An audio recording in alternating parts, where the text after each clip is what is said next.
Welcome to a Backyard Ultra podcast. Aaron Young, Tim Kacprzak and Johan Botha all ran PBs at the Australian Backyard Masters a couple of weeks ago, and they came on this podcast to talk all about it. Here we go. Okay, Aaron, Tim and Johan, how are you going? G'day, Pat. How you man? Good. So thanks for coming on. The Masters was epic, wasn't it? It was an amazing event for a number of perspectives, just like some of the totals that people produced there.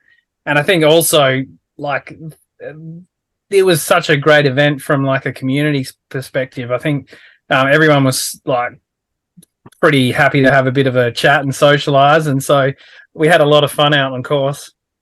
Yeah. Your 63 yards, Aaron, that beat your previous best by 10, so it looks like you're locking for bigs now, so that's awesome. Yeah, it's super exciting. I got an email from Laz maybe like 2 days ago just to say, what are you thinking? Are you planning on, we just want to know if anyone's not planning on coming if they qualify. So, that was like the first big like thing. It's pretty exciting to get the email from Laz. Yeah. Did he didn't indicate how many people were in and out or anything like that, did he? No. He just, it was more of a blanket email to the people that have got between 60 and 70. And I think just trying to get a bit of a lay of the land of who's coming and who's not. But yeah. I don't have any further insights, so I can really add to that. Fair enough. I remember reading somewhere that you changed up your mindset a bit, and you credit that for your improvement at Masters. Is that right? Yeah, I did. In the lead up, I was complaining. I had so it might have been like a month before, mid-May. I did Ultra Perth, which is a 50k road race, and from that point, I'd had problems with my ankles, problems with my hamstrings, problems with like a lot of different parts, my feet. So I kind of I didn't have very high expectations going into this race. I thought I'll just go over and give it a crack, and I was just looking to kind of enjoy the experience as much as possible. I'd run a bit with Rob Parsons at Hurdy's, and so he had his strategy that he used at the satellite champs was just to run 3 and 2, and kind of just do that throughout his laps. And so I was like, well, maybe I'll try that. The laps with him at Hurdy's seemed to go by pretty quick, and yeah, I didn't put as much pressure on myself. Because I didn't have much of an expectation, I just kind of thought, well, I'll just try and have fun, as much fun as possible, and Tim and Johan certainly helped with that. Having I ran with both of them for like we would have run together for at least 35 out of the laps that we were together, I reckon. So that made a big difference too. You know what, though, Aaron? Oh, sorry, Pat. You know what I noticed though, Aaron, when you were running, you were dragging everyone across that finish line with you. Like I couldn't even tell you how many times, I'd seen you talking to someone and you're like, no, you've got more in you. Come on, keep going. If anyone deserved to get at 63, it was definitely you. Like you used so much of your own energy to get everyone else to push their limit. I was surprised a few times. I'm like, you'd hang back to get people to keep going. And I'm like, so you were eating into your own time just to help others. I'm like, and watching you do that, I'm like, he's definitely going to go big, just for the sense of you deserve to get something huge out of this because you've helped so many people get there. It was pretty cool. I think I got as much out of it as anyone that I was speaking to, because certainly when your attention is focused on other people, all of a sudden you're not really thinking about the little aches and pains and anything else that's going on. It's just a case of, I've just got someone to have a bit of a chat with here, and we're just going to chat and we're going to run.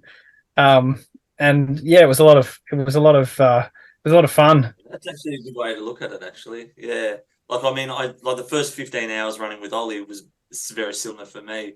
Like, there was just, I don't even know where that time went, because I was always worrying about him coming in or running a loop with him or, all that kind of stuff. So you kind of, yeah, you're right. You take that focus off your own pains because you're kind of helping someone else out or having a chat to someone or whatever it may be.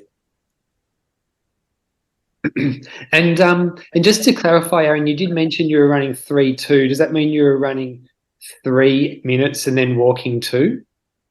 Yeah, well, they kind of changed a little bit throughout the race. I think for a big chunk of it, we probably ran a little bit more at the beginning of the lap, maybe like 7 and 3 a lot of the time, just to get the legs kind of going again. And then from there, we'd run 3 and 2, or I think the first night even we were running 3 and 3, which is like 3 minutes running and then 3 minutes walking. And so, I mean, walking with Tim in particular, particularly once there's any kind of like uphill nature to the trail, like he walks as quick as a lot of people run. It's quite remarkable. You do a lot of walking for practice, don't you, Tim? Yeah, I kind of use a break at work to just walk. And some of the guys that I walk with at work, they're kind of, they walk fast as well. So you're trying to keep up and yeah, I don't know. It's just naturally just kind of evolved from being a nice stroll to a really fast walk. Like even now, like I think, how on earth could I not get around another loop when when I'm walking at this pace? But it helps a lot. Like, and it wasn't on purpose. I didn't start doing it on purpose, but I've found it to be like actually really beneficial. Like even at Down Under, I found it really helpful for a lot of parts of Down Under were a lot of walks. So then if you're moving a lot faster, you're saving so much time. I always used to think that you either run at about a 6 minute pace or you walk at about a 10, but there's an actual in between that you can it's around about 8:30, that if you can walk that, you're saving so much time. Mm. But the guys did make fun of me the whole time, every time I walked past you. It was quite funny that I was walking like that. So that what they would do, they would stop 15 seconds later, or we'd take off, or they'd tell me to take off, or whatever it was. I couldn't even remember. It was so funny. But yeah, I do walk a little bit too fast. Like, are you one of those guys who just walks fast everywhere now? Like when you're at the shops, like you're ramming up it behind everyone and stuff? Yeah, it's frustrating. Like even walking down the hill from work, it's like there's a heap of people in a line, and I'm like, I just want to get to the car because I'm like, wow, I'll save some time. Yeah. And qualifying for Bigs was a massive driver for you, wasn't it, Tim, at the Masters? Yeah, it was. Yeah, it was a massive driver. It's funny. I listened to your podcast with Ollie, and like it's funny. Both of you were like, "I wish I could go back to." Ollie was like lap 15, you were lap 21, and I'm like, "I wish I could go back to that start line of 56." And all I needed was 2 or 3 more, and it probably would have seen me get there. But now I'm just sitting and waiting. I think I'll get knocked off. I think there's some really big races coming up. I think at Birdies there'll be a lot of people pushing to get that around that 60 mark, and I think that there's a couple of European ones as well that will be near there. But yeah, if I don't make it, then there's always a couple more years. In a couple more years, I'll be even hungrier than ever. But the goal was to get there. But I don't know, 55 might be lucky for me. But I'll see what happens. Yeah, because you're currently 82nd on the at-large list, so you're not far away. No, all it takes is a couple of people not to. It could take, you get 2 or 3 people that aren't able to travel or something like that, and it quickly goes down because then sometimes people on the wait list, even them, those people might be like, oh no, I'm not really interested or whatever. Yeah. But yeah, like I mean, as it stands, if it stayed as it stood, or if it stayed as it is, I'd be like, oh, okay, maybe a 50-50 chance. But with some big races coming up, I need the cars to fall my way. And Johan, the Masters was a massive PB for you as well, wasn't it? You did 43 yards. Yes, it was. Before that, I did 30 at Circle Carnage last year, so it was a big improvement. And you, like everyone has said, you think, oh, could I have done one or two more, but I felt I left most of it out there this time. I listened to Big Kev on your podcast a while ago, and he was saying, how many times he's given up and all of that. So, I feel I've done 5 now, and I've given up twice, and 3 times I've pretty much, pushed my boundaries where I was at that stage. And, like most say, they want to do more. So, I would obviously love to do more. I'd love to get to 48 and then get into the 50s. And then, I think my ultimate goal one day, I'm not, a Phil or someone who's going to go 100 plus.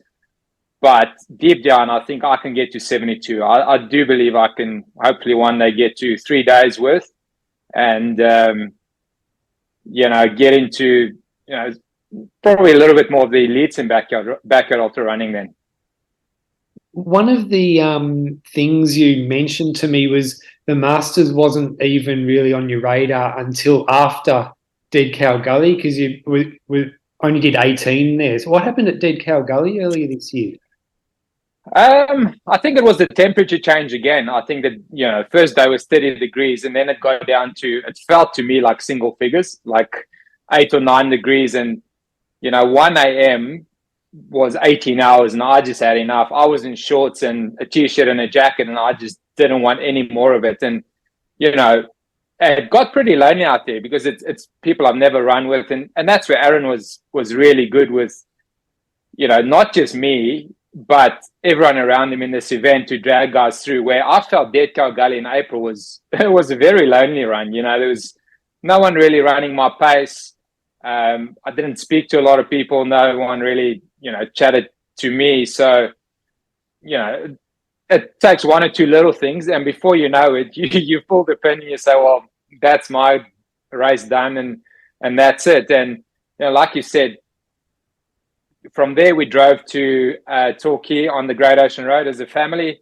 And I listened to a couple of podcasts. And on that drive, I actually turned to my wife and I said, I reckon I'm going to do Backyard Masters. And, I'm not happy with what happened in April and I want to improve on that. So sort of that's where the motivation came from and the change came. So did you go in with a different plan or a different strategy? It was just a mindset thing? I think, running with Phil a couple of times before, like at Birdies last year and Hysterical the first year when I was in my first ever race, and I arrived there with one little esky and hope for the best. So then you start picking up pointers and you think, okay, this looks great. And, I started having the full map out of what 50 hours or 48 hours looks like. And actually at Backyard Masters, I went away from that again. I just had a 24-hour marked on a whiteboard, a main meal or a snack every 3 hours. I kept it pretty simple for my crew and thought, I'm going to go with this time. And I thought it worked pretty well. I wasn't as detailed as Tim and Aaron on either side of me during the run, but I still felt I knew what I wanted to do and my crew knew what I wanted to do. And I think that was important. Josh, who's been on all my adventures that I've done, and Dan Kacprzak, who and you guys know, is obviously a great runner as well. He's done 51 at Hurdies. So I had a little bit of both, someone who knew me very well and someone who was a very good runner. And I felt the balance was great. So, that certainly helped. I didn't have to be 100% planned for every single lap. They could adjust. I said, just give me something different to eat every 3 hours and I should be good to go. And you must like a road trip because you drove both times. Yeah, when I got there, I didn't even think about it. Tim said, you've driven about 7,000 kilometers to get here. And I thought, Tim, how do you get to that? And I worked it out. It was the 5,000 in April and another 2,000 to get back there. And it took us 2,000. So I've driven 9,000 to Dead Cow Gully in this year. Yeah. But yeah, it was definitely worth it. It was 100% worth it to run with, with Aaron and Tim for such big periods. Just made me realize again why this is such a great format because, and point to point, I'm not fast enough to run with the front runners or, stick with them. And you see them at the start, you see them at the finish. When this format, you talk to different guys, everyone has said Harvey was excellent. He was brilliant. I ran with him a couple of times, or he was sort of around us a couple of times. Even Ollie, Oliver, he was around us. So there were so many guys that sort of helped you along, and it made me realize again that this is a great format, and I definitely want to do more of them. Yeah, sure. One of the things that I found hard was the cold, and I mean, I'm sure you all three of you agree that it was freezing at night time.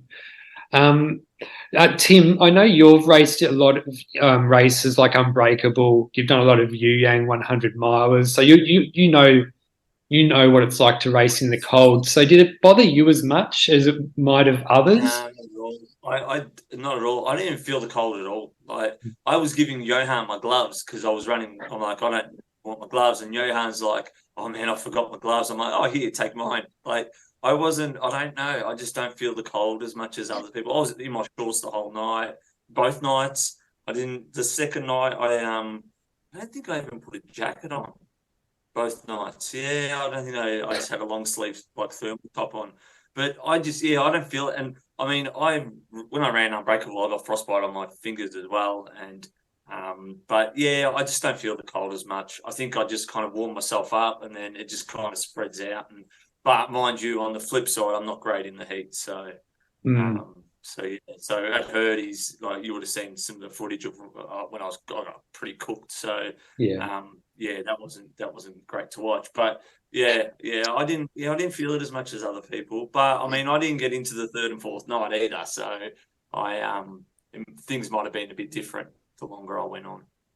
Yeah, Aaron, you're riding to Birdies, aren't you? You're running at Birdies and you're riding there and then riding home again. Can you tell us about that adventure? Yeah. So, So I'm riding. One of my best mates, John. He and I have been talking about riding the Munda for a while. He was diagnosed with cancer and it's been told that it's terminal. So we kind of thought, well, let's just make sure we get it done this year. And we were going to do it in June. So I'd originally pulled out of the Masters to do the ride with John, but he's over in Europe at the moment doing a little bit of travel. So then he gets back on, I think, it's like the 22nd or something of July. So we're like a couple of days after that, we're going to take off and ride the Munda, which is a gravel trail down to Birdies. And then we'll probably, I think the first stretch it's going to be about 500 Ks. So we'll do that over about 5 days. We'll do Birdie's backyard, and then the day after it finishes, we'll take off and go and finish the trail, which goes for about another 600 or 700 Ks down to Albany. So it's going to be like a 2 and a bit week adventure, which is I'm really looking forward to. Yeah, that sounds great. And you mentioned you mentioned that you're still planning on going over 2 nights at Birdies, though. Even with all that cycling, you'll still be able to go 2 nights. Well, that's the plan. We'll just see how the body pulls up. I don't, because the days themselves, it's not going to be intense. Like they're not going to be kind of like thrashing ourselves on the bike. They're going to be just, probably riding for 6 hours a day. So I'll be obviously conscious with bigs in October that I don't want to like injure myself or end up getting so fatigued that I can't train once that's all finished.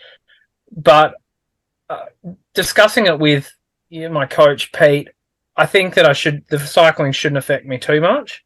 And I mean, the plan at the moment is to run through 2 nights, just because there was a couple of things that I thought worked really well at the Backyard Masters, and I wanted to just go through that process again and see how it would all work.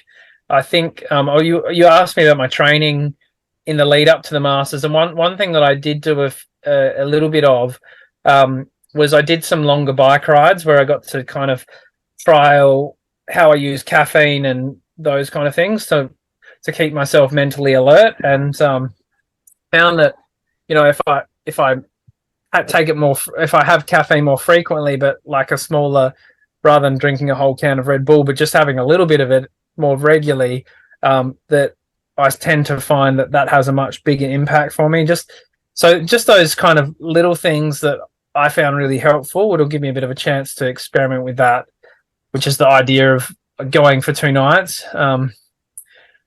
So yeah, that's something that's coming up. And I guess the other thing, just to mention, I'm probably going to put something out on social media in the next few days, is that John and I have been talking a lot about, because we're doing this big challenge,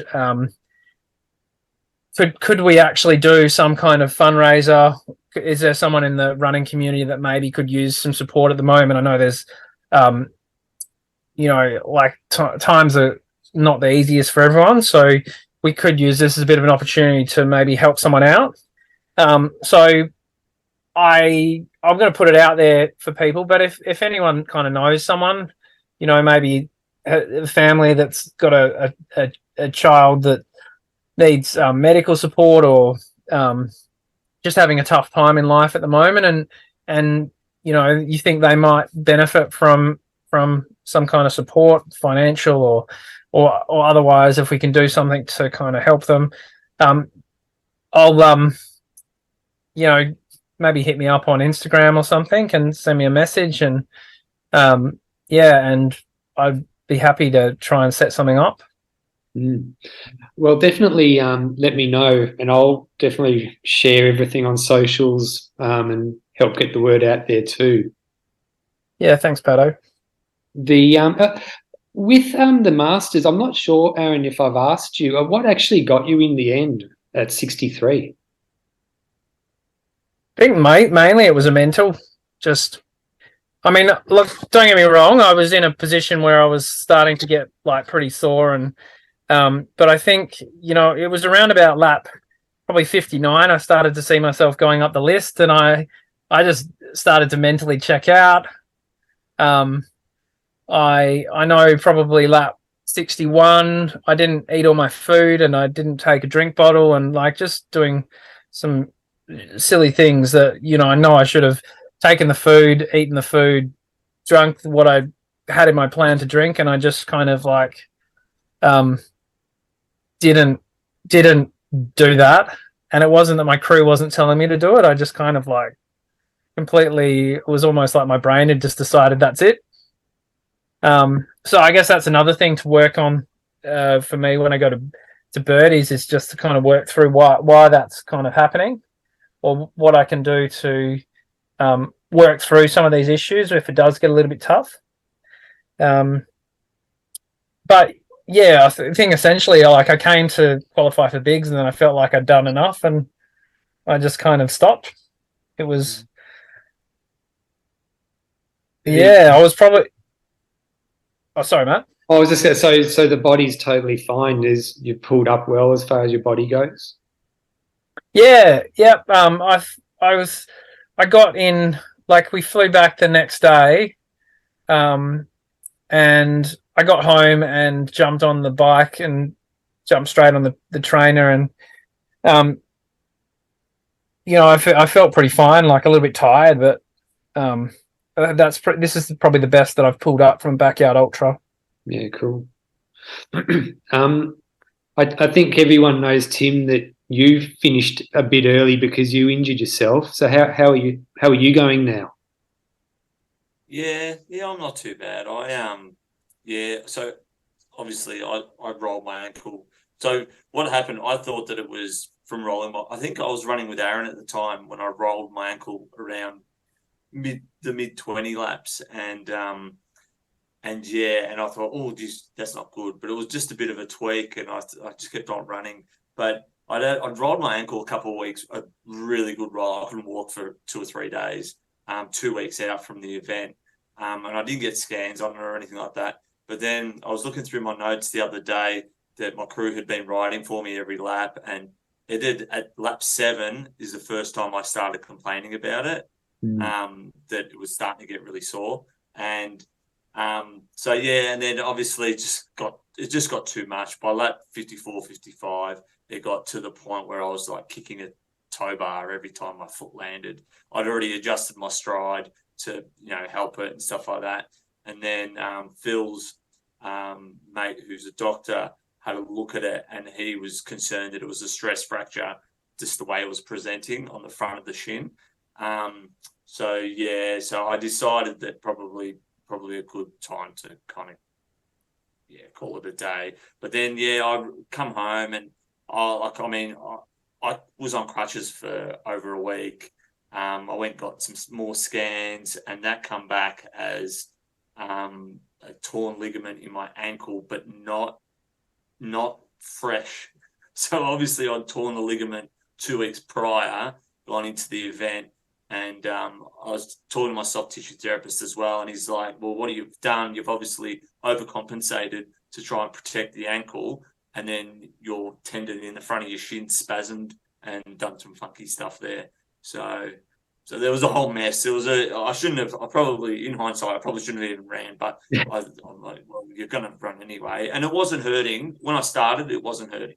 But by the end, it was so inflamed. It was pretty bad. And then, I sat down in that chair, and then I had to get up, so I had to go to the toilet. And whether it was stepping on that foot again that caused me to my body to go into shock, or whatever it was, and then I passed out, and then I come back a couple of minutes later with 15 faces staring at me going, I'm like, oh shit, I passed out. Yeah. And then, but what had happened, I was on the ground, and I was in agony, because instead of walking around and things, loosening up and, not cooling down too quick, I just stopped dead and laid down. And when I come to, it was like I'd had 10 hours sleep, and I'm trying to get back up. And I was just, I was in a really bad way when I stopped. But wow, it's a shame that happened. But at the end of the day, I mean, I went there to qualify for bigs,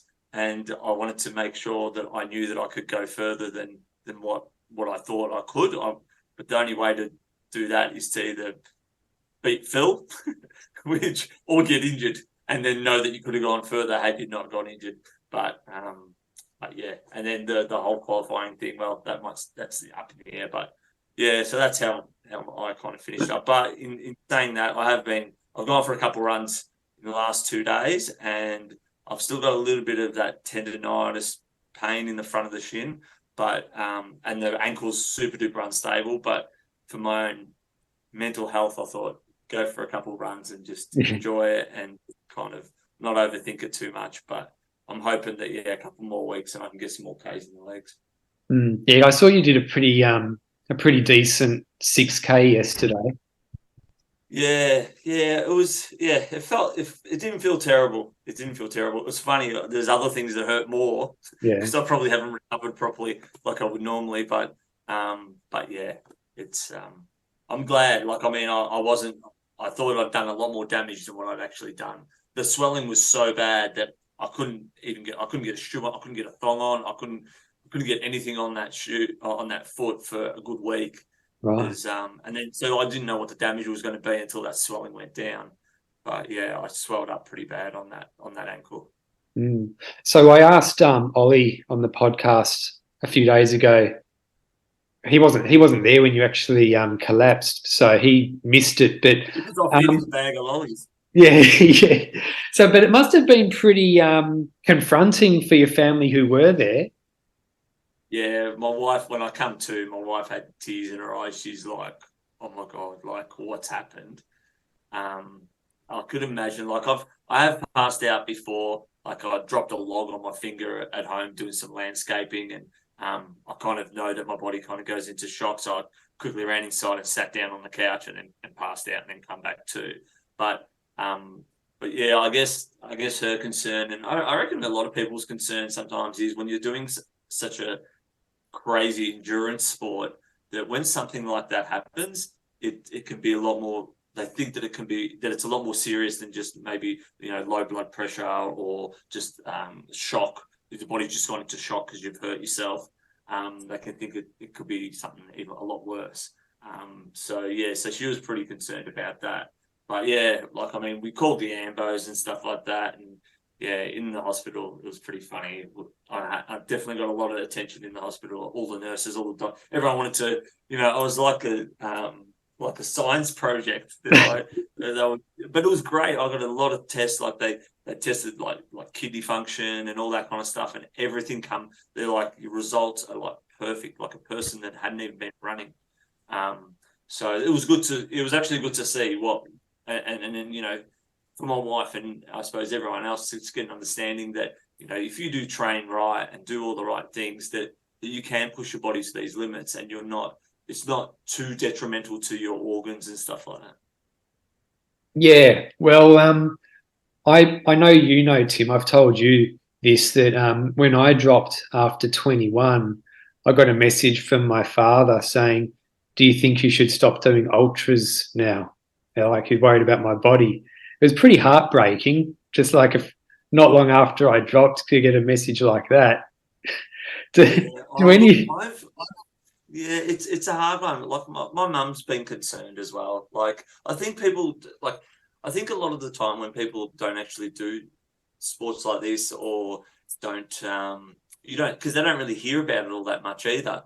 And when you tell them what you're doing, they are concerned for you, like, especially your loved ones. But at the end of the day, it's you're not able to run for 2 days straight without training and without doing all the right things. Your body's not going to let it, capitulate, because, you've got to train to be able to go that far. So, if you haven't trained, you might make it to 3 or 4 loops. If you train a little bit more, you'll get to 24. And, the more experience you get, the deeper you can go. And, how many backyard ultras have been run now, and how many people have run them?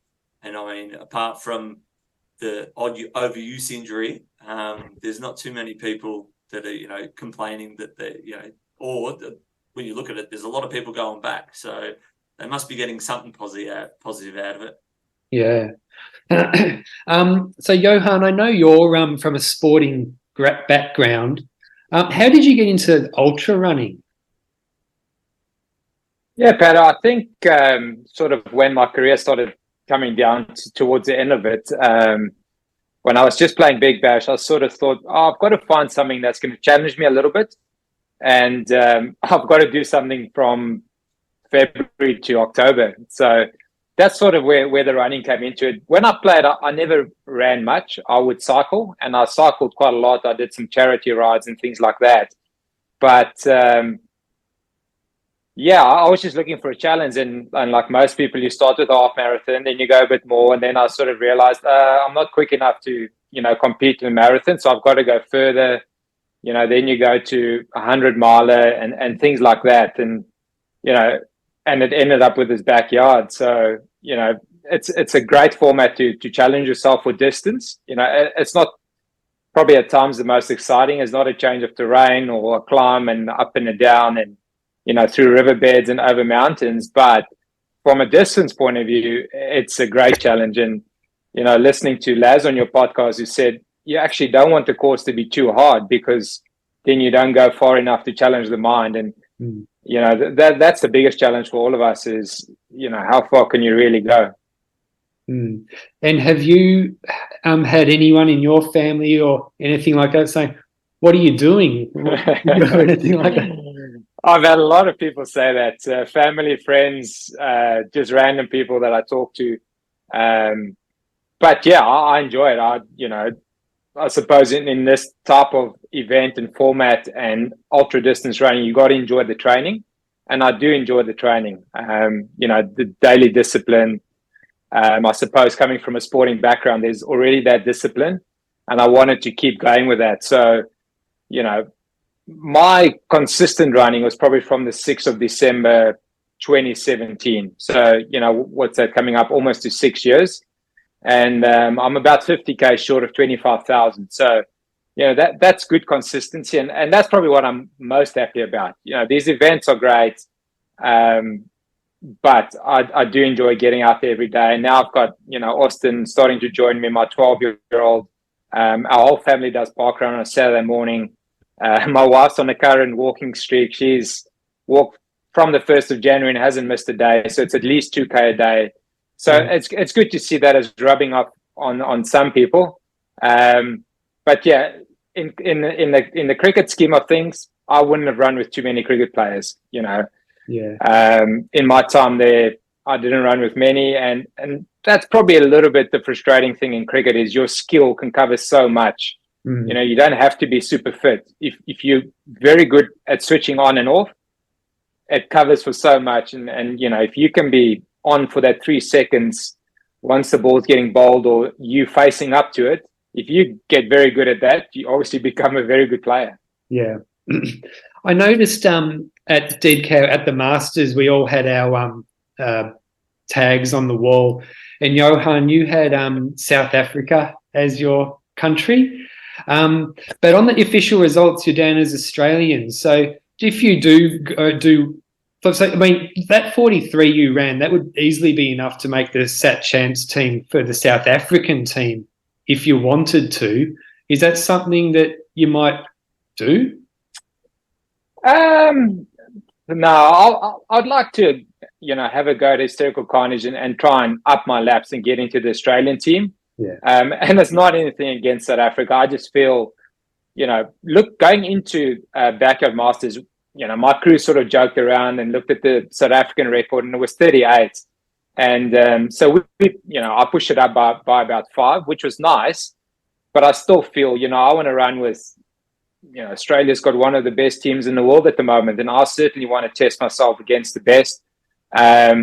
But Dan and Josh did joke and say, why don't you go and win the South African Satellite Champs and go to Bigs that way? Yeah. But, I don't know yet. Not yet. I feel, I'm only 41 now. If I can give myself a good couple of goes at sort of 43 and 45 when it comes around again, I'll do it that way. And if that doesn't work and I'm starting to go 46, 47, I might go the South African route. But for now, I want to run with, Tim, Aaron, Phil, Ryan, and whoever makes it. And I'm certainly no guarantee. So I've got to put in some work to make it. But that would be the plan, to try and get to Perth next October. Yeah. So you'll definitely be at Hysterical Carnage then? Yes. That's sort of my next event that I'm prepping towards. So I've got to go to the US for 5 or 6 weeks pretty soon. It could be Friday or Saturday. So I'll just stay consistent through there. I'll just keep training, no huge mileage. But once I get back, I'll sort of lock into to go to Hysterical. And, if there's a few really good runners out there, hopefully we can push the laps up. Otherwise, try and put it all on the line for a silver ticket and try and make it that way into the team. Yeah. By the way, congratulations on your Wings for Life run. You came second in. Yeah, the Wings for Life World Run, the Red Bull sponsored run. So yeah, that was a nice event. Surprised by the turnout. I've been a couple of times and there's like 50 people, and then the second year there were about 100. So I thought, it should be similar. So I arrived at about 50 minutes before the race, and there was 700 people around Victoria Park in Adelaide. And the first hour and a half was just weaving between people. Dan Kacprzak came first, actually, amazing run. He did 54 Ks before the car caught him. I was just short of a marathon. So I was really happy with my run, further than I've gone in that event. So that was positive, to run at higher pace for so long, I felt was a really good training run. And then probably the best training run for me was crewing for David Turnbull at Westmax Monster. I jumped in with him at 106K and went all the way to the end. So I was on the trail with him for 39 hours, and you couldn't ask for better, time on feet, sunrises, sunsets. Yeah, awesome. And with this Wings for Life, was there really a car that chased you down? No, not in Adelaide. Unfortunately, not in Adelaide. I would love to do one with a car, but ours is virtual. So download the app, your headphones in, and there's like little updates and motivation every now and then from Colin Jackson, the 110 meter hurdle sprinter, a couple of the Great Britain athletes. And it just gives you an update every now and then. And I think with 2Ks to go, it says the car's approaching or it's catching up, 1K to go, and then at some point it just says the car's past you. So, it's a great idea. Yeah. I'm going to do it next year. I've decided. It looks like heaps of fun. Yeah, no, it's an awesome event. So many people out there, and some people just walk, and there's quite a few in wheelchairs. They get pushed around, or they wheel themselves around, which is great to see. There's nothing for me and us to complain about, and for Adelaide, I think it started at 8 p.m. and we ran till sort of around 11 p.m. Yeah, because it's a fundraiser for spinal research, I believe, isn't it? Yeah. Yes, spot on. That's it. So all the entries go straight into that. It's basically a donation, and they use it for research and so on. Tim, I was looking at your ultra running resume, and I noticed like you've pretty much done everything on the trails. You've done 100 miles, you've done coast to Cozzy, backyard ultras. One thing I've noticed that you haven't done is like a track ultra, like a 24-hour run on the track or something like that. So do you think you might give something like that a shot in the future? Oh, it's not it's not off my radar. I tend to, every time I see the results, I always click on them. And I'm always like, what they get to on 24 hours, what they get to. I reckon on a good day, I could probably get, I reckon I could get to 240. But, I mean, it's an interesting one because you're pounding the pavement, like you're pounding that track, it's over and over and over again. And as easy as it might sound to do 6-minute Ks for 24 hours, it's one of those things that, like, I mean, you'd have to really train for it. And a lot of my training is so varied. I don't run too much flat stuff. But, I mean, I've given, like you just said, I've given everything a crack. Like, Down Under for me was the biggest surprise ever. Like, I've been completely training for Herdies, all flat, and then I hit something hilly, and then, I don't know, it all come together. But it's funny, like Aaron mentioned about, going into the Masters with a different approach. And that approach was don't put pressure on yourself. It's almost like I'll just go into it.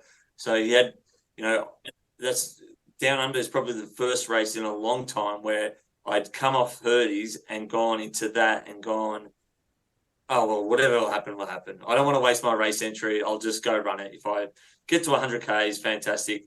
And it's funny, like when you don't put any pressure on yourself, the result just comes. Like I put a lot of pressure on myself to do well at Masters, and like I'm wrapped that I got my PB and I got a little bit closer to that bigs list. But I think when you put a lot of pressure on yourself to get a performance, it tends to weigh heavy on you.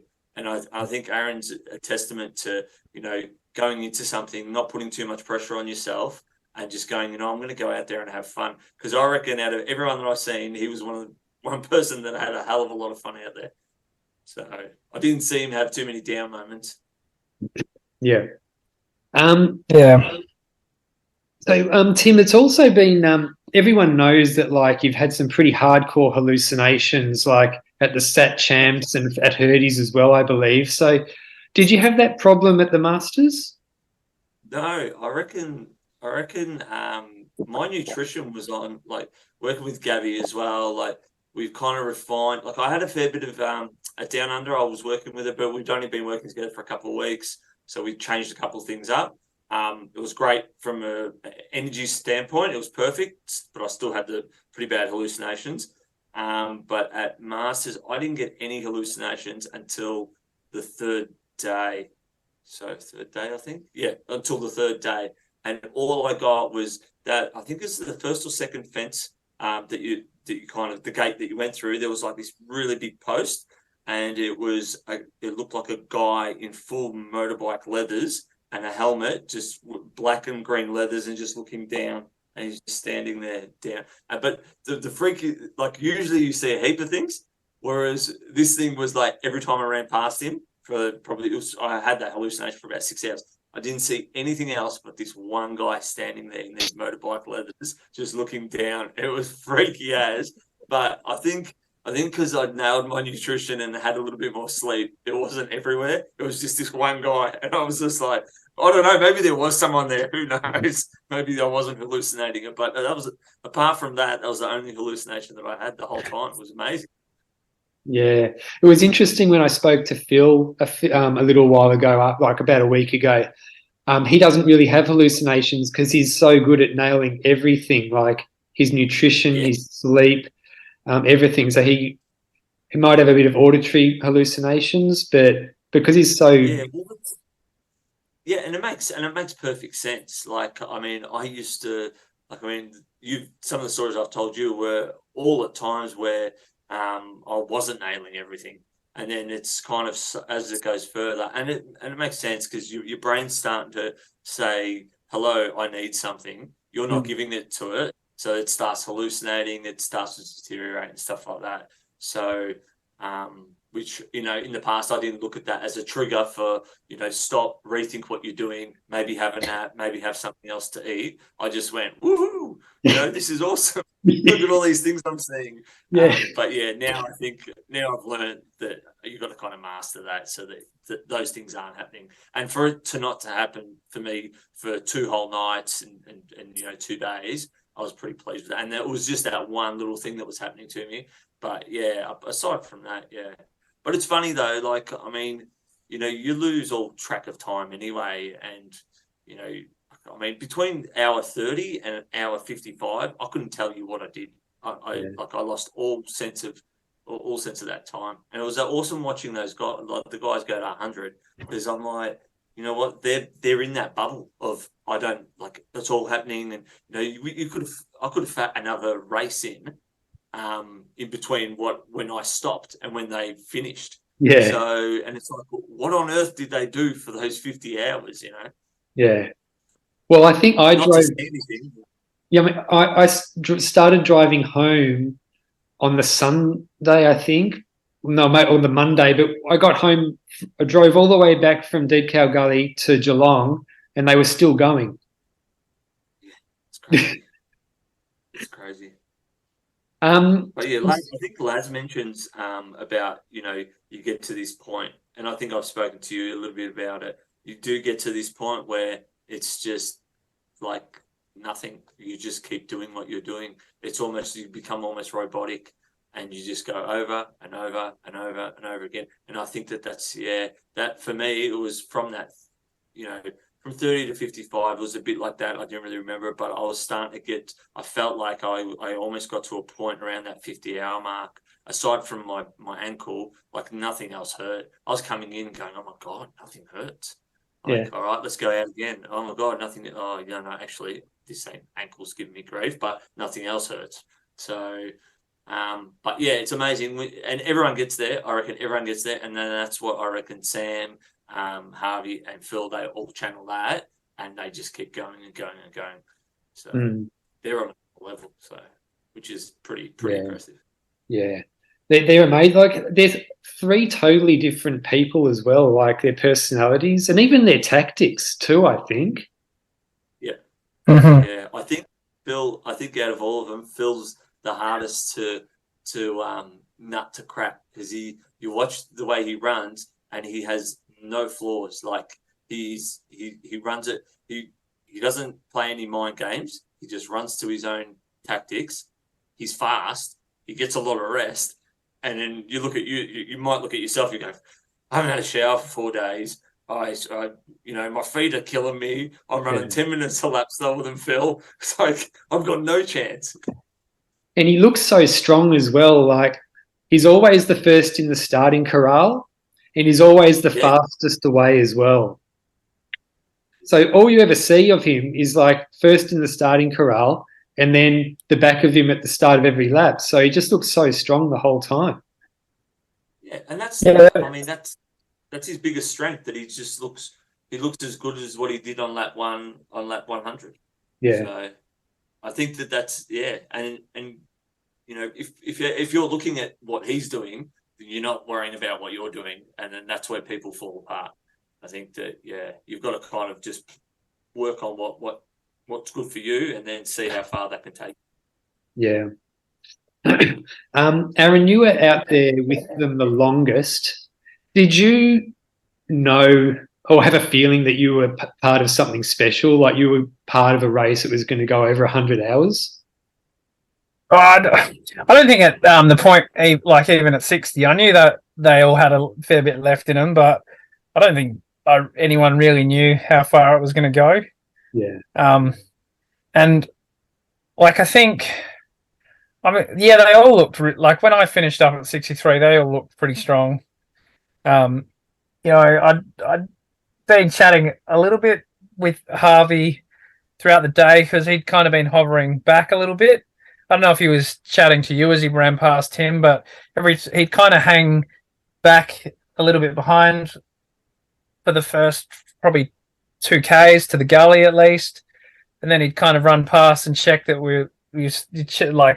check that I was going okay, and you know, so like the fact that he was doing that and then kind of jogging off, and Sam always looked pretty strong as well, and Phil was, you know, most laps was miles ahead, but there was a few laps where he kind of ran the first 2Ks and then he pretty much walked the rest of it. I know I caught him once or twice on the second day, and just they were probably some of my quicker laps where he was just like, oh yeah, I'm just having a slow one, and then we'd just kind of walk together.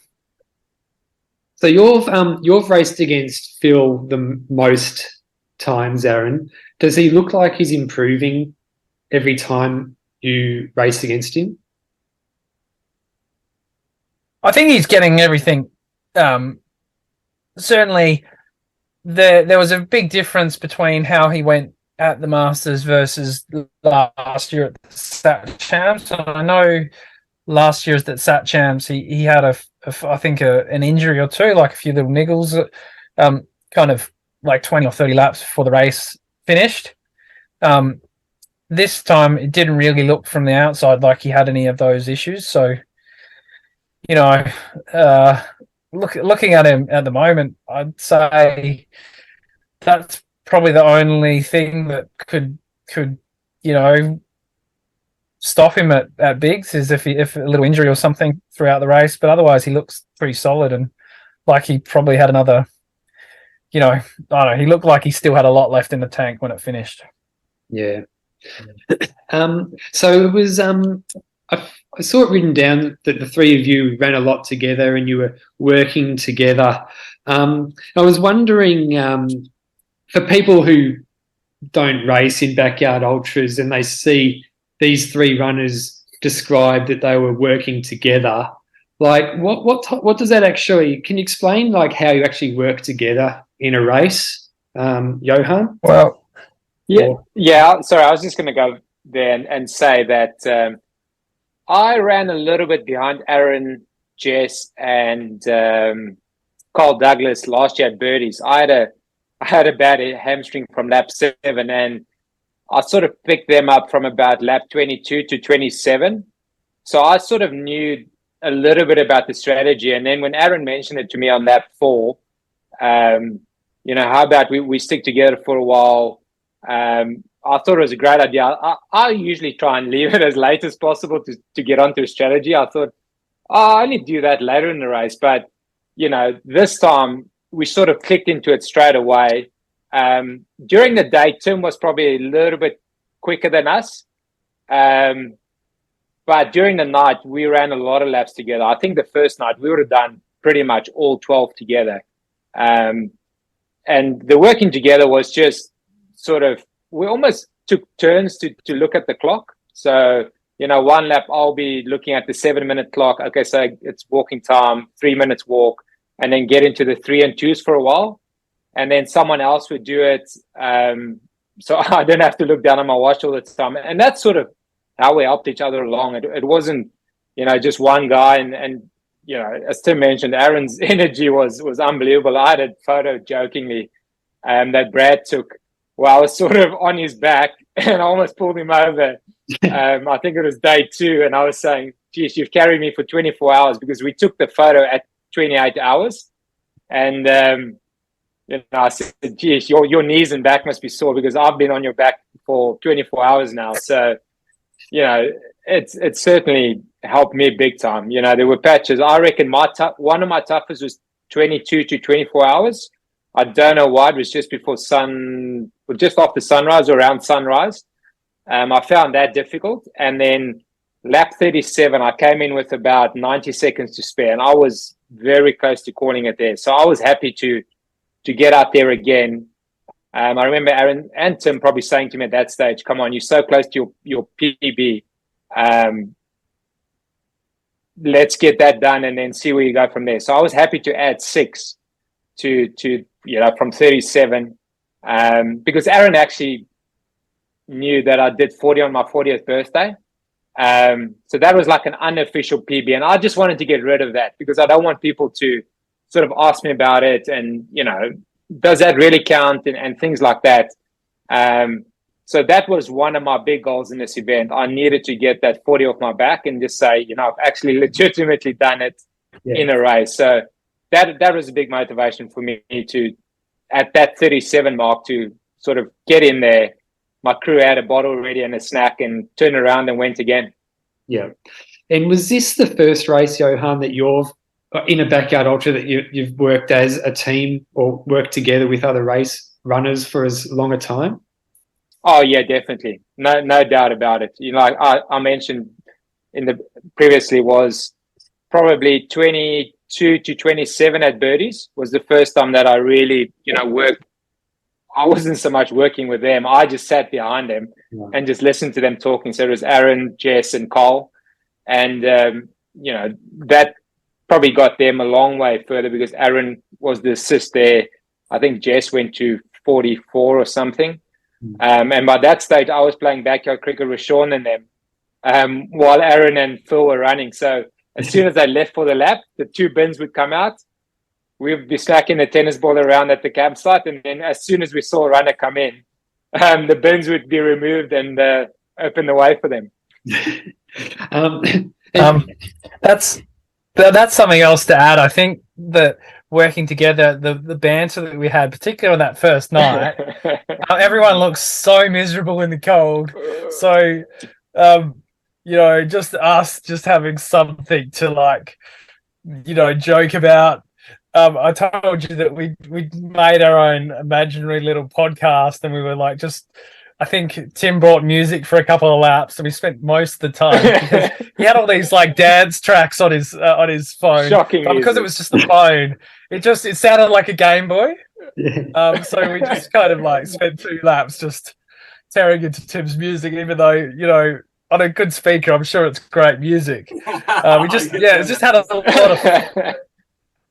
Yeah, we had so much fun, and then we were talking about the podcast. We were like, we should get Harvey on as our first guest, and so I did, it was my job to ask him to come on. And so then the full next day, the 2 of them kept bringing up that I hadn't asked Harvey to join our podcast, and they were just riffing shreds off me. So the first lap of the next night, I went, Harvey, do you want to come chat with us? We made an imaginary podcast. So, and then that turned into Harvey running with us. And then I think within 2 or 3 laps, we had pretty much the whole group running with us.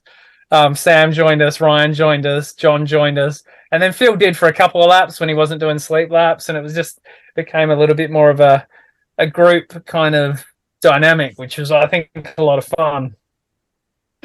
Yeah, that was certainly a highlight, for Harvey to sort of take charge. I think it was around that lap 36, 37. He said, okay, let's get this done. And we ran probably a 6 or 7 for five laps. And that got me past my 40 and a couple more. So yeah, it was great to sort of, run with a big pack for a little while there. I think, Pato, also with the running as a team thing, it's what happens is that no one person is feeling down at any one time. Not everyone's not feeling down at the same time.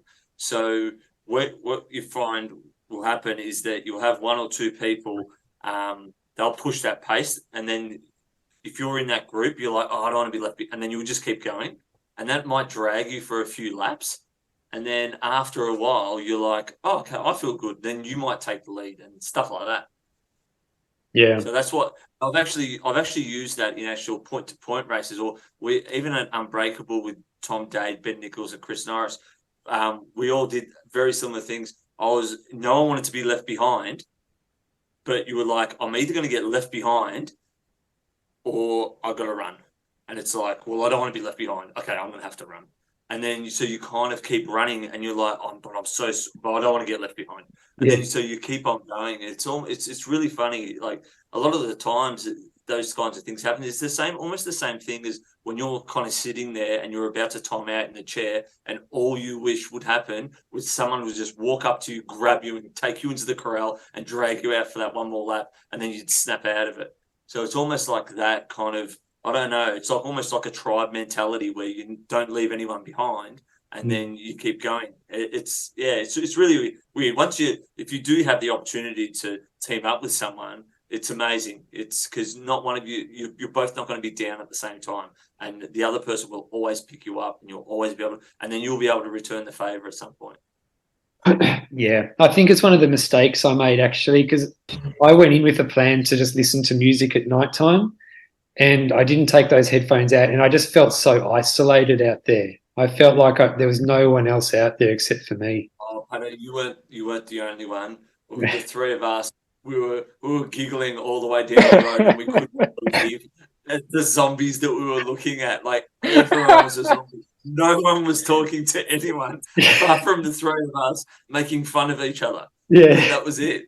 Yeah, and then the time, like Johan said, the time passed so quickly. Those 12 hours, they absolutely flew. Yeah. Did you come up with a name for your imaginary podcast? No, we didn't. We didn't come up with a name, but we had the three little lines. I don't know how we're going to get into a podcast, but Aaron always said, "Well done," to every single person that ran past. I said, "Nice work," and then Tim said nothing. So we gave Tim a little catchphrase, and he just had to say "ka-ching." Maybe it will be ka-ching, actually. Yeah. I felt bad because you guys were like real super duper supportive of the other people, and I'm like, ka-ching. Like Tim's lost his mind. It was uplifting thinking for me of the whole bloody thing, just watching you run down the road going ka-ching, ka-ching. Yeah, but I kept on forgetting. I kept on forgetting what my line was. So, it's funny. But yeah, so no. So in answer to your question, how are you feeling after Masters? How are you feeling after the Masters, Pato, and like leading up to birdies? How are you? The body feeling about it all. Yeah, like mentally, I'm feeling really good. Like, and my body is feeling good too. I can't wait. I feel like I was pretty disappointed with my performance at the Masters, like timing out on lap 21. I knew I was going slow, but I thought I'll just run the whole way, because if I run the whole way, I can't time out. But I ran the whole way, but it wasn't running fast enough. So I heard those whistles going.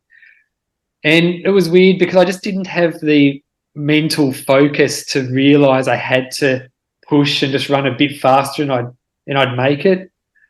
So, yeah, I drove all that way to do 20 hours, which is, I had a great time. It was an awesome experience, but I just wish I lasted for longer. I would have liked to have at least done a PB. Did you what did you change from your previous event to this one, where you think that maybe because you're obviously an MVP, you hit a PB, you were pretty happy with your performance? What did you change? What did you feel that you changed that you shouldn't have? I don't even know. I felt I think it was all. I just don't know. I mean, I'm still trying to work it out, and I look at my Strava a lot, and I'm not sure if it's if I should, but I look at my heart rate a lot, and it's been through the roof for the last few months. And as I was running by myself through the night, I was thinking, is there something wrong with me? Maybe I shouldn't run faster because like I was getting paranoid, like I was sleep deprived and stuff like that. So I've since like got blood tests, and I had a special heart rate thing, had to wear for 24 hours because I wanted to either figure out if there is something wrong, like, I don't know, deficient in iron or something like that, or if it's just all in my head. And at least if it's all in my head, I know I can just forget about that side of things. And at birdies, I'm just going to try my best and see how I go. When was your last race? So after MVP, I did the Coburg 24. Yeah. But the thing is, at the Coburg 24, it's hard to measure how I actually went because the weather was so bad. It was like 40 millimeters of rain in 12 hours. So I did hit a wall, but that might just be part of running 24 hours. I don't know. I ate a lot. I drank a lot. I was drinking Tailwind the whole time, so I was keeping my electrolytes in balance. I'm seeing the doctor on Saturday, so either they'll tell me there's something wrong with me, or I'm just I've just got to get over it. Yeah. Seeing that the boys are now opening the podcast up and firing with questions. Aaron, question for you. You talk, or I, know that you like cross training. What sort of mileage were you doing on the bike leading into Backyard Masters? Look, I was probably most weekends I was going out for like 2 to 3 hours on the with John, like just riding, like we were doing sections of the Mundabiddy, and I might have done most weeks I might have done like a half an hour 45 session on like the trainer, but nothing really structured. Just I tend to, because I use a program or like an app called Zwift, and so because it's like a virtual kind of world that you're riding around in, there's always someone that rides past you that's riding a little quicker than you, and I always get sucked into trying to chase them down and beat them. So yeah, there's probably maybe 3 hours a week on average, I would say. I did do a couple longer rides. There was 2 of them that were both around 400 k's, and that was kind of like a full.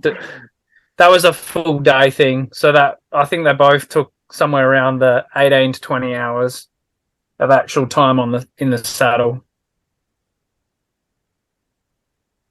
Okay. That's a lot of interesting. I'm just asking from a cross-training point of view, because you mentioned it earlier with your nutrition. So I just wanted to know when, what was that rides looking like? So that would have been those 18 to 20-hour rides. Yeah, and look, in the lead up to Hurdy's, I guess my weekly kind of K's running was probably somewhere between about 120 and 140. Whereas in the lead up to Masters, I think my biggest week was maybe like 95 Ks of running. So it was a lot less than I have done in the past. And the other things stayed the same. Like every Monday night, I've got a swimming session that I do with my coach. And I'll generally go to the gym twice a week, and usually for about an hour and a half. That's kind of what my week looks like, or did look like. Yeah. Yeah. No, I was going to say. Sorry. I was just going to say. I noticed you do pump a bit of iron on your Instagram account. Yeah. Well, I think the main reason for all the weights training is I don't know if you're familiar with are you guys familiar with Ross Edgley? Do you know who Ross Edgley is? Yep. I don't. Yeah, so he's for those who don't, he's an endurance athlete. Like his probably his biggest feat is he swam around the entire of Great Britain in one stage swim over about 150 odd days. But he's done a lot of other like pretty crazy things. Like he towed a car for a marathon. I think he did a rope climb to the height of Mount Everest. He's done like some crazy endurance feats.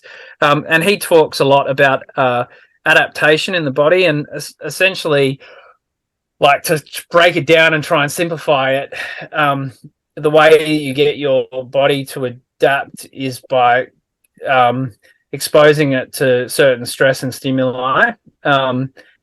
And so one of the things that I looked at and read about was that particularly with your running, lifting heavy weights, in particular movements like deadlift and squats and those kind of things, and putting load through your, not just your muscles but your joints and ligaments, is really good for their long term, I guess, like for their growth and development, to support you in running longer distances. And so that's really the main reason that I do that. And try and focus on like most of my bigger lifts, like deadlifts and squats, it's usually working in a rep range of around 4 to 6 reps. And if I let's say I'm doing 4 sets of deadlift, if I can manage to do 6 reps of a weight, then I'll move up a weight and just keep trying to each session trying to improve what I'm able to lift and improve my strength. I don't know if that made sense, what I was just saying. No, it does. Yeah, no, that makes perfect sense. I definitely don't do enough strength work. I enjoy running too much, and I hate cross train. All I want to do is run, and like I think that for myself, like if I want to go further, I'm going to have to do a little bit more strength work and stuff like that. I think you can only rely on experience for so long. And if I was to do 24, continue doing 24 or hour races or 200-kilometer races, it might be okay. But I think that this really, really long stuff, you can see the guys that are strong tend to go fairly long. That's just an example with you and Phil and them, because I see Phil do strength work as well. Yeah. I just based on what we were talking about before, Pato, I just want to ask you, like, is there anything from that you're taking away from Masters that you're wanting to change or like improve on when you go to birdies? I'm definitely going to work on running my laps a bit faster, because I was running them in about 52, 53 minutes.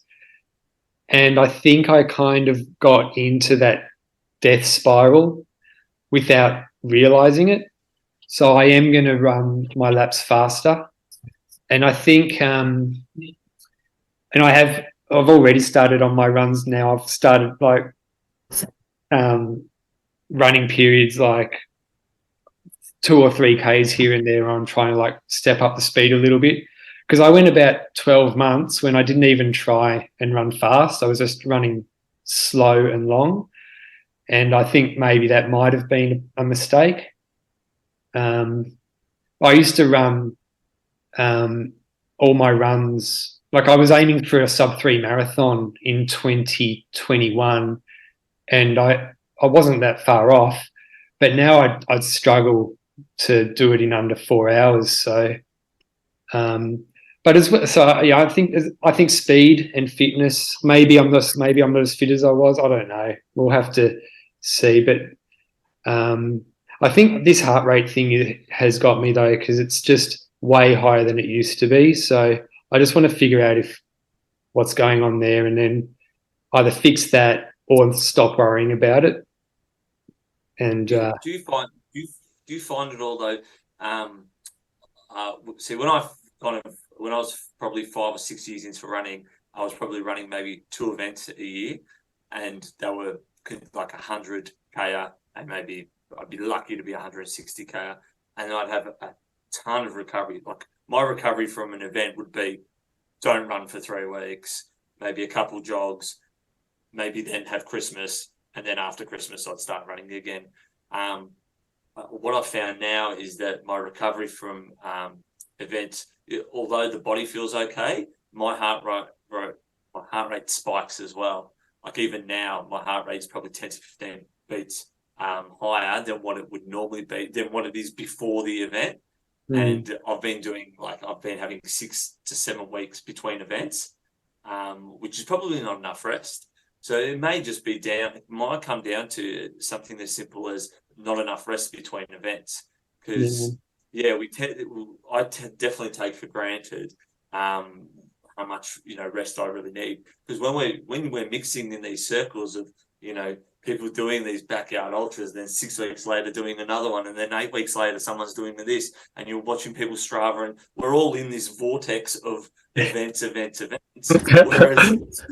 Whereas the smart athlete goes, I've got 2 events this year, I'm going to train for them, and that's it.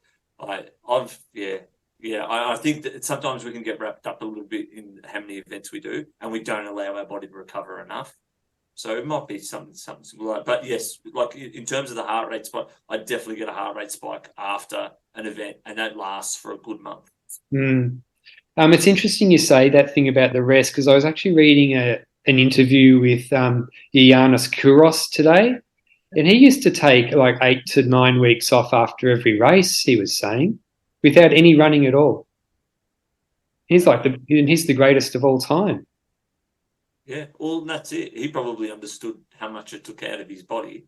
I think there's a calculation for every mile. This would make no sense to us because we run for so long, but I think it's a week or something like that for every mile run.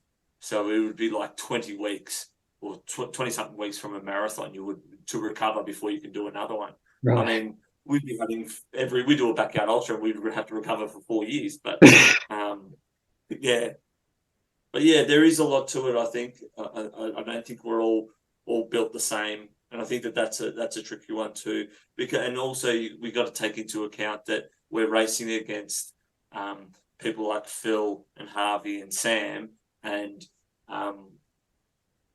we may have that potential to be like them, but when someone's running, say, 10 loops and running in a race to where Phil's running 100, and they're looking at Phil and going, I raced in the same race as him, and then, I can race again in, 6 weeks, that may not really correlate like that, exactly the same like that. But, so I think, rest is important, and not to get sucked into too many events. But it's easy to say. Everyone gets FOMO. Yeah, and there's so much fun. Yeah. I just whenever I've got a bit of extra money, I'll look at the calendar, figure out a race I can fit in, and then I'll pay, like, book in, like, because I'm doing birdies, and I'm doing Shepparton, I'm doing Hysterical Carnage, and then I'm doing everything I just said. Yeah. and I've already signed up to go to Hurdy's next year as well. And I'm also I am going to do MVP, and then I'm thinking I might even go to do Gumby to do the to chase a silver ticket at Gumby. We'll see how we go. Jeez. You definitely have experience on your side. Yeah, that's amazing, Pato. Yeah, well, it's too much fun, so I'm not going to stop. And I figured, like, I drove back from Dead Cow Gully, and that took 2 nights. So that was a bit of a rest. But I don't run. It isn't like I'm running 160 miles, like 160 k's a week. I'm averaging between 80 and 100. So I'm not going crazy. I'm just maybe running a few races. That's all. Yeah, that's still a lot of Ks. A lot of Ks. Yeah. Like, I was actually planning on doing my biggest week of my life this week, actually. What's that look like? I was 160 Ks. I haven't done 160 Ks in a week, not including races. So just a training week. Yeah, I don't think I've done that in a week of training either. Yeah, I mean, I listen to some people sometimes, and I hear them say like on other podcasts, "Oh, if you haven't done 160 weeks, you're not a real runner," and stuff like that. And I think, oh, I better do it. You can't. You don't get sucked into what other people say like that.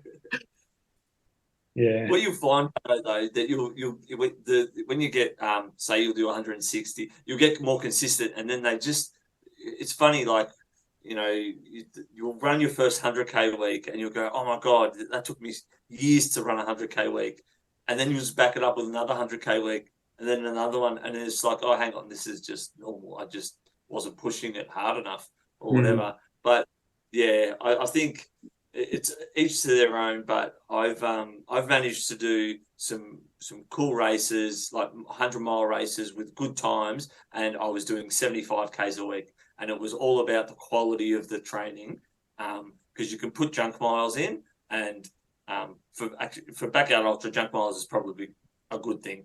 But for normal races, I reckon the quality of your running's got to be, you know, up there. Like you look at the elite marathon runners that run 160 Ks a week, you know, these guys are elite. Like, I can't sprint as fast as these guys do a marathon. Yeah. So, you know, comparing yourself me comparing myself to someone like that is just ridiculous. Like, you know, those guys can do those 160K weeks because that's all they do. And they've got everything else around them, the nutrition, the recovery, all that kind of stuff. So, yeah, it's not easy. It's not easy doing 160K weeks. Yeah. I actually went on to the Melbourne Marathon website to sign up last night, but it's sold out. So that might be a good thing, really. With your racing schedule. Yeah. Yeah. Well, thanks heaps for coming on, guys. It's been a really good chat. No, thanks for having us. It's gone. Yeah, really thanks, fast. Peter. Yeah, no, we've been almost 90 minutes, so that's really good. That's one of the longest ones I've done. I feel like we could have. Feel like we could have chatted for a lot longer too. Yeah. Well, yeah. Look, all the best. So, what's your next race, Johan? I'll do a circle carnage. So I'm taking Tim's advice. It's about 4 months between events. So I'll have it easy for the next 6 weeks. I'll go to the US, just keep it ticking over, probably 60 to 70 to 80 Ks a week. And then when I get back, you know, try and pick it up a little bit, and then race November 17. Well, where in the US are you going to be? I'll be in Dallas, and I think it's Morrisville, North Carolina. That's where the tournament will be held, those two towns. And then might spend the week with the family in LA before coming back. Yep. So that's the plan. That will take us to sort of early August. Yeah, cool. There'll be some nice spots to go running there, I reckon. There should be. And you know, I heard a couple of days ago there might be a playing opportunity at the end, like mid-August. So I might stay on for a little bit. And then I thought I might book a week somewhere, you know, go to Leadville or go somewhere and have like a running week just between tournaments.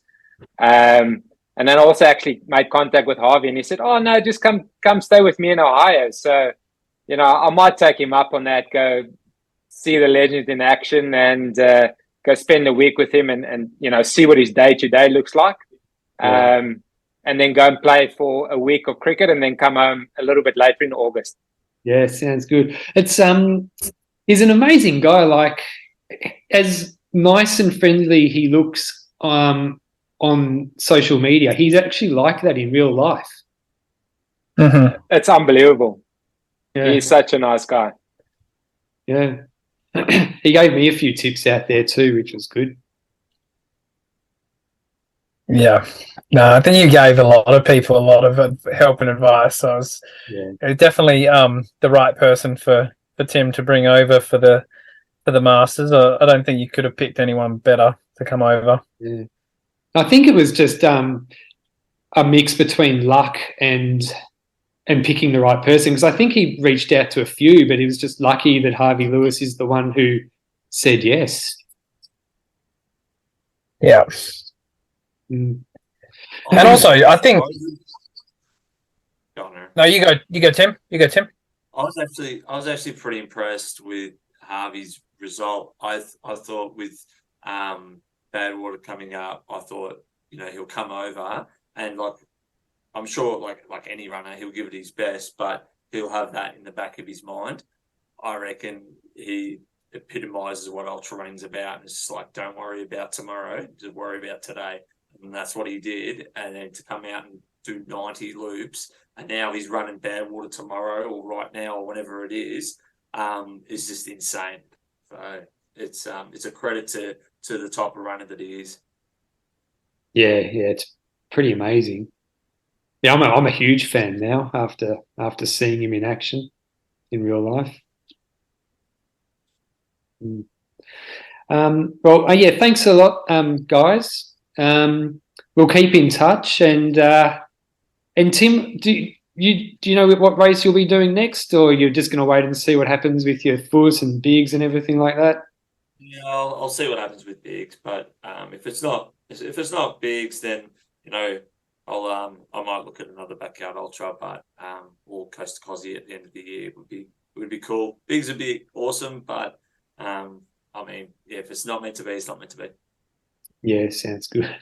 Well, all the best, everyone. Aaron, I'll see you in a few weeks at Birdies, and Johan and Tim, Johan, I'll see you at Hysterical Carnage, and Tim, I'll see you at Coast to Cozzy.